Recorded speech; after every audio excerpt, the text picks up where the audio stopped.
Whether you're cooking for yourself for the first time or a competition barbecuer, we love helping our customers find the perfect dry rub to amp up their grilling.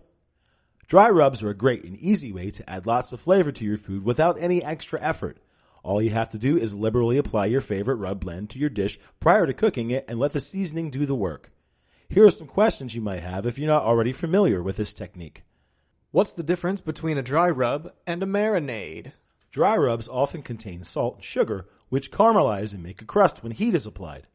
Dry rubs work best when they're applied on foods that have natural moisture content that will help retain the seasonings such as meat, fish, or tofu. Vegetables often have a dry outer surface, so unless you are chopping them or applying a small amount of oil, seasonings do not tend to stick evenly. Some produce, like carrots and potatoes, might work well with the dry rub application, but it's not likely you'll be able to get the same effect of bark like you would with brisket or stronger pieces of meat. What is the advantage of using a dry rub over a marinade? The advantage of dry rubs is that they can be applied on the meat and cooked right away, where a marinade you will need to let the meat rest for at least a half an hour minimum. Unlike a marinade, where oversaturated food can become mushy or stringy, dry rubs have a bit more flexibility if you decide to prepare the dish further in advance. How long should you wait to cook your food after applying a dry rub? Though you could apply it immediately, we recommend 2 to 24 hours for beef or pork, but no more than 30 minutes for fish or seafood. Are there better dry rubs for certain types of meat, fish, or tofu? There are a couple of different factors that go into selecting a specific dry rub.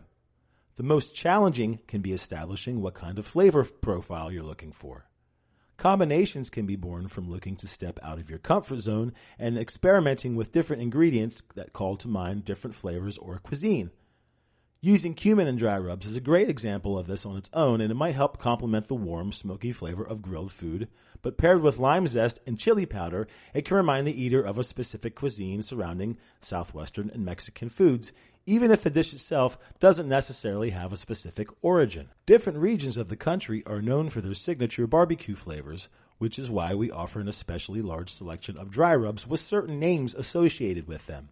Whether they're used on brisket, beef ribs, or pork, they have a specific balance of flavor and reference a specific type of barbecue enjoyed in that region. Memphis barbecue is known for their dry ribs, which get their name from a perfect example of dry rubs.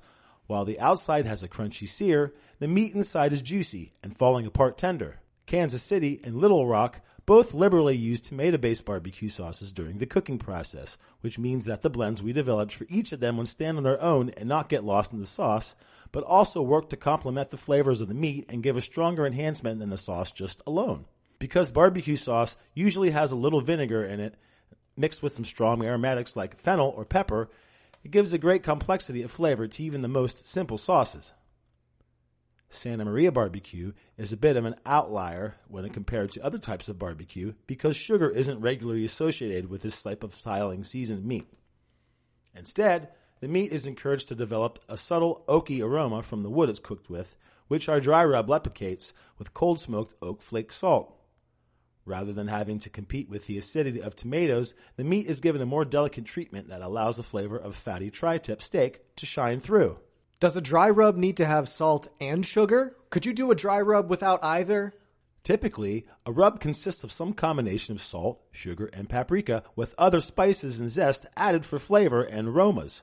Having both sugar and salt makes a great rub, as the sugar will help to caramelize and create a crust, and salt helps pull the moisture out of the top layer of meat, which will eventually help to create a better sear on your meat. If you have specific issues that may lead you to try and avoid certain ingredients, we offer both sugar and salt-free dry rubs, and we've creatively supplemented those flavors with other spices and herbs.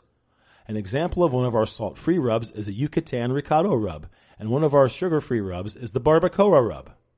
Buying a pre-made dry rub is easy and economical, as it spares you from having to invest in all the individual components that go into seasoning a meal you might only enjoy a few times a month. If you find yourself getting bored with the same old flavors, feel free to customize the dry rub you already have with some other seasonings in your cupboard.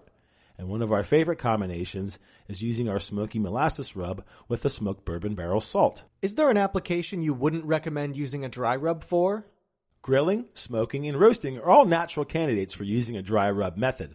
Braising, which involves sautéing or frying something before allowing it to simmer slowly in liquid, would defeat the purpose of a dry rub, which is to create a crust on the meat.